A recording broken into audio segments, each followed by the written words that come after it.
On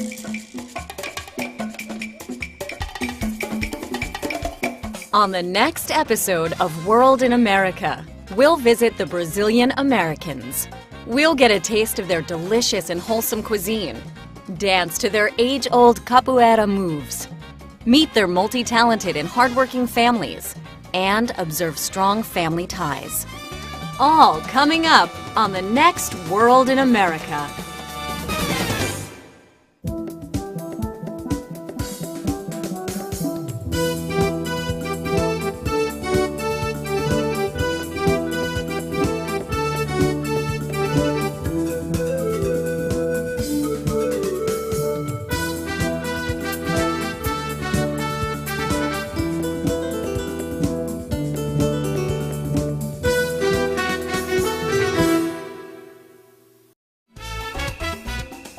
Whenever South America is mentioned, perhaps Brazil is the first country that comes to mind.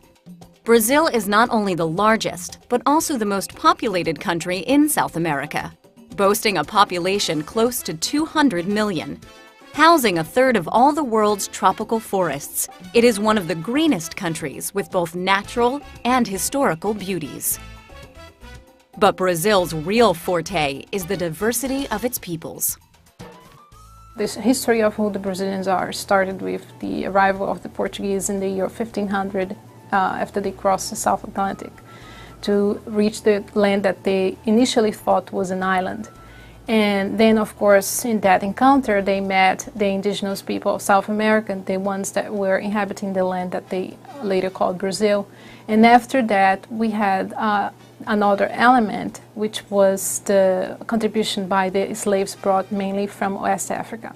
At the end of the 19th century and beginning of the 20th century, Brazil received a large influx of immigrants. They came from Europe, they came from Asia. So Brazil has, for instance, the largest Japanese community outside Japan. So these are the Brazilians. And it's hard to talk about what a typical Brazilian would look like, because there are so many of us and there is such a large variety of Brazilians. Colonized by the Portuguese for about 300 years, Brazil became an independent nation in the early 1800s and a federal republic toward the end of the 19th century. Currently, it is recognized as a serious economic power. However, in the 1980s, it had its own share of monetary challenges, which led to a wave of migration. The 1980s and again mid-90s, there was a large influx of Brazilian immigration to the United States. Usually the immigration is caused by financial hardship, so Brazilians come here seeking economic refuge. One such Brazilian family is the de Oliveiras. While Renata works as a graphic designer, Marcelo is in the computer systems industry. They both migrated separately to the United States around the mid-1980s. My name is Marcelo de Oliveira. I came to the United States back in 1985. My name is Renata de Oliveira. I'm a graphic designer and I came to America in 1984. Later, Renata and Marcelo met in the US, fell in love, and tied the knot. Bringing up two teenage children, Luca and Gabrielle, the de Oliveiras contemplate on what attracts them most to the United States. I think it's the opportunities and the business aspect of it, the security of it. I assume Brazilians are really fond of the idea that they can come to the United States and probably achieve some degree of financial success. So this idea that they have the freedom to come here, to reinvent themselves, to work very hard and achieve something, I believe that's an idea that still entices many Brazilians to make the trip and leave that land that, as I'm saying, it's so beloved to them to achieve those goals. Here, there's that saying in English, where there's a will, there's a way, and I believe that thoroughly. Like if you put your mind into it, you'll be able to get where you want. First thing you notice is your freedom, and your choices. You have a lot of choices here, and you can actually pursue your dreams. I send it to my kids, and I send to my daughter, and I say, look, there's nothing that cannot happen in this country. Here's the bread knife. Espera todo mundo sentar, né, por favor. Adaptation is an ongoing process for the de Oliveira's. Native speakers of Portuguese, language has been a challenge in adapting to their new home, but it hasn't been the only one. The way that Brazilians conduct their day-to-day affairs and in terms of interpersonal contact, there are lots of differences in the way that Brazilians are and Americans are. The professional ethics and how people deal with one another in a business environment, it's night and day. You know, like I think Brazilians are a lot more informal, more casual than Americans are. Americans are more reserved, more conservative, they're more methodical. So it's just these differences. You only really learn to deal with them once you throw yourself at these situations. Considering that Brazilians have such strong family ties, I believe one of the challenges would be to adapt living far away from their families. Well, it's probably the most serious is the family, the fact that you leave a lot of people behind, which makes very hard to adjust to live in the United States. While adapting to live far away from their homes, the de Oliveira's and other Brazilians also had to fight against some misconceptions.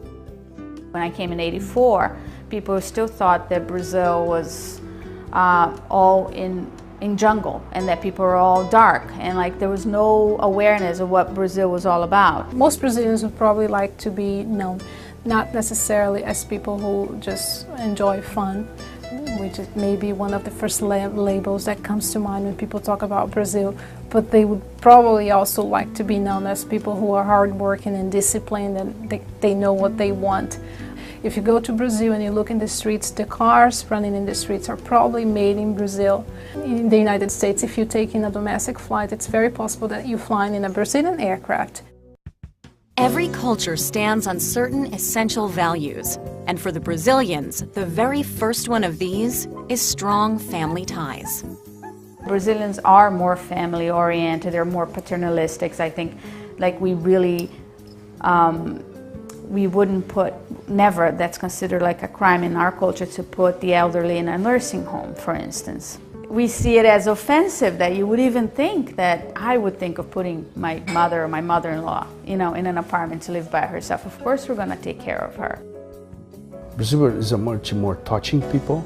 They don't like we touch each other much more than other cultures, maybe.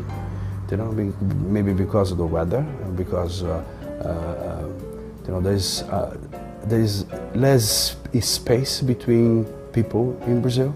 They're closer, and this is something that we have to adjust here to get a little bit far away, to not to invade somebody else's space. The way that you greet people, you automatically, okay, that must be Brazilian, because you know there's that 3 kisses thing going on. And I know of some Americans who were in Brazil living for a number of years and found it very difficult when first talking to a Brazilian, and Brazilians were trying to reach for their arms or their shoulders as trying to convince them to do something or just making a point in a conversation, and they just didn't understand what that was all about. Being a successful immigrant family, the de Oliveira's look toward the future with hope. Renata even has some useful suggestions for newly arriving Brazilian immigrants. My message would be to Brazilians that are thinking of coming to this country, that if you do make that decision, that you come with an open mind and an open heart, and that you are inclusive and embrace it, that you look at everything as an adventure, as a new experience in life, and that you can learn from everything, and that things will happen if you make them happen, and that here you have people paying attention, and as you start working hard and you start proving yourself, you'll get the recognition, and that's a great thing that I think is wonderful here. In order to keep their family ties close, the de Oliveira's make sure to visit Brazil regularly. They even lived there for 3 years between 2004 and 2007 in order for their children to learn Portuguese and build a foundation of the Brazilian culture. When they were younger, we used to go at least once a year because my family is there, and I wanted them to see the kids as, you know, as they were growing. We did decide to live in Brazil for about almost 3 years to give them the opportunity of experiencing the Brazilian lifestyle and getting to know the family and making new friends and learning the language as well, which they knew how to speak it, but they didn't know how to read and write.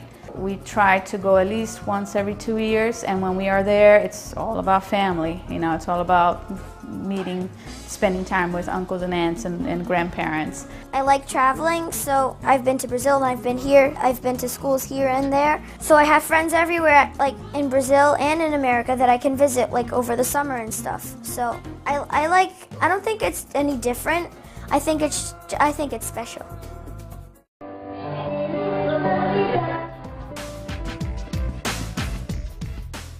Both the de Oliveira's kids are multi-talented. Their son Luca won a writing award in Brazil for his book entitled Lion Leo and His World Tour. Although originally written in Portuguese, Luca is now engaged in translating it into English. I don't like Wooster the Rooster. That sounds can you weird. think of a better one? You have to think of something that rhymes with rooster. Rooster. Oh, it could have been Buster, but Buster doesn't go with rooster. Booster the Rooster. Booster the rooster? You think that's better than Wooster the I don't rooster? know. The story is about this lion. His name is Leo the Lion. And he travels around the world meeting other animals and making other friends. He asks his friends that he meets along the way how the environment is affecting them. And it just tells them the story, him going around the world. Writing is not the only skill Luca excels in. Painting is another area in which this young Brazilian American makes his hands talk. The reason why I love to paint is because I think it's very calming, and it makes you relax and just focus on what you're doing at the time. The reason why I focus more on nature is that I think nature is really peaceful and like relaxing, so it's just like nice to look at. Luca's sister Gabrielle is another de Oliveira gem. She loves to wear special Brazilian wristbands, keeping a well-known tradition alive in the States. They're actually Brazilian wish bracelets, and what you do is you put them around your wrist, like I have them here. You don't just tie one knot, you tie 3 knots, and for each knot you make a wish. And then the one that comes out, like I have a lot here, and I have one that actually came out, and the wishes came true. So once they come out, that means all your wishes should have come true. But I don't cut them off because I actually like the way they look. A skill she learned during her stay in Brazil, Gabrielle loves to bake authentic Maria Mole cakes, which are Brazilian kids' favorite dish for birthday parties. In English it means soft Mary because, well, it's soft. Once it's finished, we put the coconut on it. They normally put them on the table on birthday parties in Brazil, along with all of the other things. Like they also have chocolate truffles, and then they have the cake. Maria Mole, it's a Brazilian dessert. Bon appetit. Renata likes to design her home with a few artifacts originally used by the indigenous inhabitants of the Amazon. When I was in Brazil, I was in the Amazon, and I found these bowls that actually the Brazilian Indians make. And they make it out of a coconut shell, and they dye it with a natural dye, and they have these beautiful patterns that are hand carved, and they actually use this as utensil. They eat like this. There's this fruit from Brazil called açaí, which they make juice of it. They make kind of like a cereal out of it with manioc flour, and they eat out of that. And they will sometimes have like another little piece of the coconut shell, and that's how they eat. Little Brazil, located on 46th Street in Manhattan, houses an opportunity to taste authentic Brazilian cuisine, the Emporium Brazil. Having a very long and beautiful coastline, Brazil naturally carries a delectable variety of seafood. The most popular of these dishes is filet de peixe com camarão, which is red snapper prepared in a Brazilian way. Today we're going to cook the red snapper. It's a recipe of the chef, and we try to use as much of the Brazilian ingredients as possible. So it's a fish stew with butternut squash, top it with garnishing with the spinach. And then you're going to take this sausage oil. You're going to put some garlic, butternut squash, coconut milk, and a chicken broth. This plate's going to cook for 7 minutes. Okay, the red snap is done. I'm gonna put in a plate and put it this way. Brazilians like to eat. I would say we're very healthy on our eating habits. We eat a lot of fish. We have a lot of game in our cuisine. It's very fast. You have to put in a hot oil for a minute. You put it over here, the plate is on. Another soothing dish is vagam franquesa. It's French bean salad with a few extra tricks added by the chef. It's a French bean salad, which the very thin string beans that's cooked and marinated with yogurt and goat cheese. Plain yogurt, mustard, olive oil, salt and pepper. We have a whole bunch of cultures put together, which created our own Brazilian culture. So we basically have a lot of African influences, Portuguese influences in our cuisine. And a goat cheese.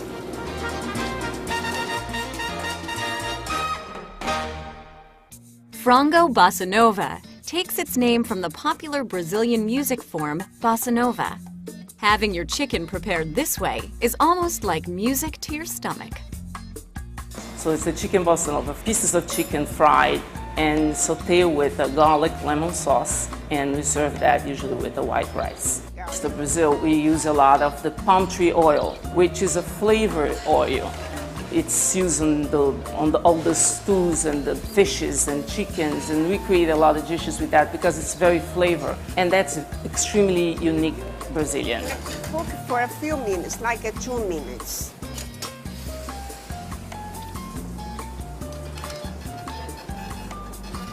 We are very creative people, and we really cook with the heart. And it makes me very proud to be able to serve that outside my country and show my culture on the plate for people to enjoy.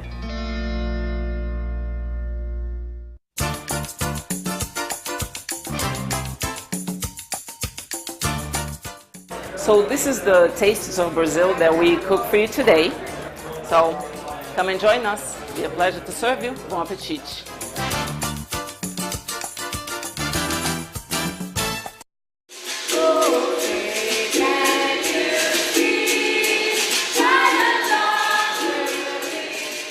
To dance and move to the rhythms of capoeira lies in the very DNA of the Brazilians. It's an integral part of Brazilian culture and history. The largest capoeira organization, with more than 40,000 members across the globe, Abada Capoeira, gathered people in Lower Manhattan to celebrate this hard-to-describe art form.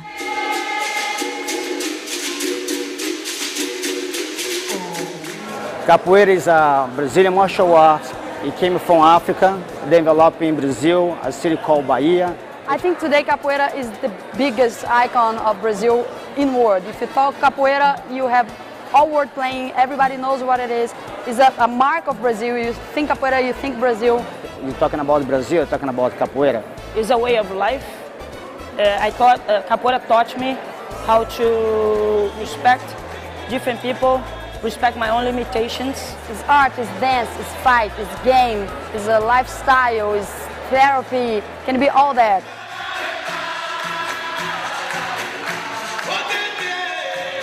It was a martial art that slaves that are planning on living, on escaping, they would practice as a way to prepare themselves for that. But apparently that was disguised as a dance. It's a dance because we're moving, but also as a fight when effect, when you need to use, that's why the slave use it against the patrons. I believe there are two varieties of capoeira, one of them being Angola. And then we have another style called regional, which is the new style. So our style is called regional. We use a lot of low movements and high movements, high speed, a lot of acrobatic movements.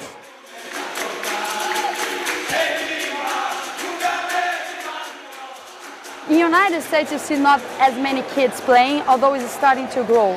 In Brazil, almost all the teachers have a huge children work and teenagers work. Capoeira became like a kind of physical education. It's good for you, it's good exercise. And capoeira is like when you're swimming, you move all your body. So you do have the younger generation completely involved in capoeira, and it's starting here. And since capoeira has the fun part, the game part, the acrobatic part, the singing, playing instruments, actually the kids love it very much. There is an instrument, a musical instrument used during capoeira, which is called berimbau, which is like I guess it's a coconut shell at the bottom, and then there's a string that comes from it, and it makes this you string on it. People gather, people clap their hands, and they sing along. Today, capoeira has become very popular, but for a long time, capoeira wasn't perceived as something that people would celebrate. But today, it's become very popular in many parts of the world, and very much a symbol of Brazil. Capoeira keeps me in touch with my tradition, make me proud to be able to be outside Brazil, expanding, promoting this art form. Eu venho de comunidade menos favorecida e a capoeira. I said that he comes from a community that's pretty disadvantaged. For him, capoeira is the air that he breathes. Capoeira has given him the opportunity to travel around the world, to see people and meet people around the world, and has allowed him to really build a life for himself. It's a reflection of this contribution of the African slaves to our culture. From unique capoeira moves to wholesome family values, Brazilians do add a unique flavor to the American cultural fabric. Just as they mold it, they are molded positively by it and create a better future for all.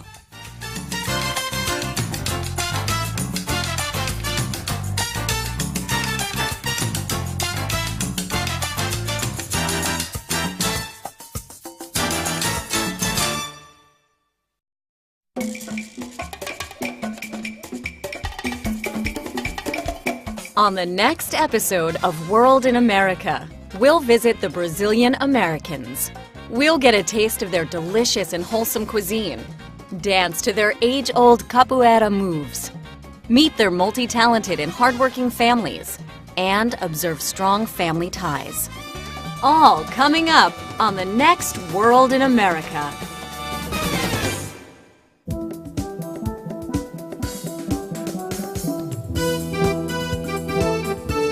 That we had another element, which was the contribution by the slaves brought mainly from West Africa. At the end of the 19th century and beginning of the 20th century, Brazil received a large influx of immigrants. They came from Europe, they came from Asia. So Brazil has, for instance, the largest Japanese community outside Japan.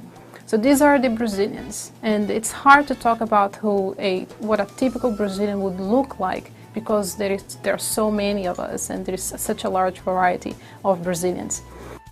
Colonized by the Portuguese for about 300 years, Brazil became an independent nation in the early 1800s and a federal republic toward the end of the 19th century. Currently, it is recognized as a serious economic power. However, in the 1980s, it had its own share of monetary challenges, which led to a wave of migration. The 1980s and again mid-90s, there was a large influx of Brazilian immigration to the United States.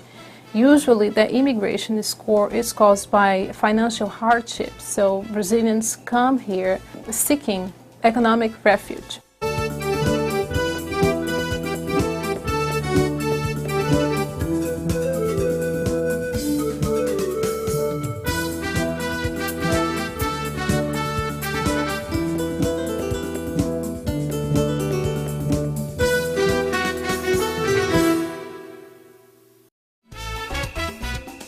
Whenever South America is mentioned, perhaps Brazil is the first country that comes to mind.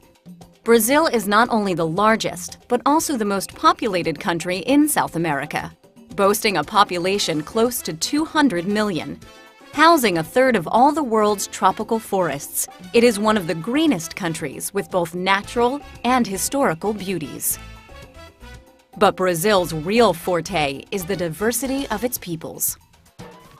This history of who the Brazilians are started with the arrival of the Portuguese in the year 1500 after they crossed the South Atlantic to reach the land that they initially thought was an island.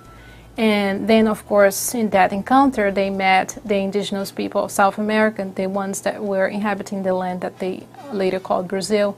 And after that,